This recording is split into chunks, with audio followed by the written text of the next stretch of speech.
National Lampoon's Christmas Vacation.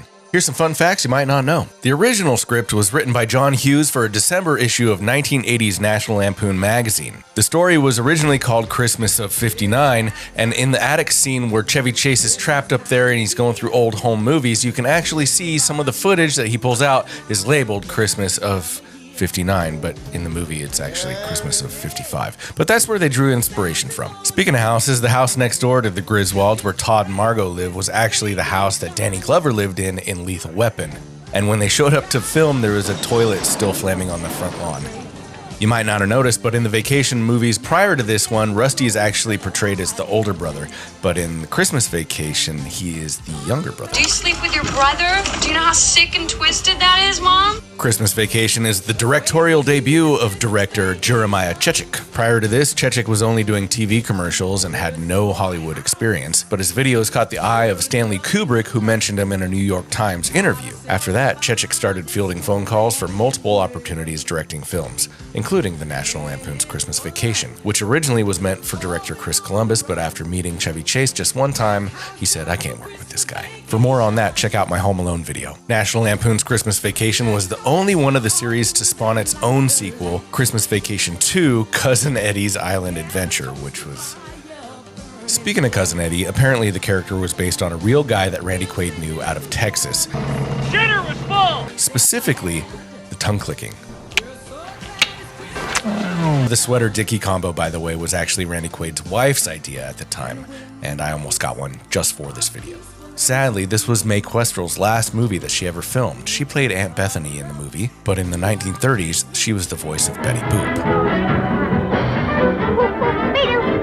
Her husband, Uncle Lewis, in the movie was actually 20 years younger than her. Uncle Lewis almost had to say, "Get my cigar," instead of, "Don't get my stogie," because the studio at the time didn't think that the younger generation would know what a stogie was. The studio was also against electrifying the cat, and at one point, director Chechik had to call Hughes and say, "Hey, you gotta convince the studio we have to kill the cat in the movie." Turns out, it was one of the funniest parts.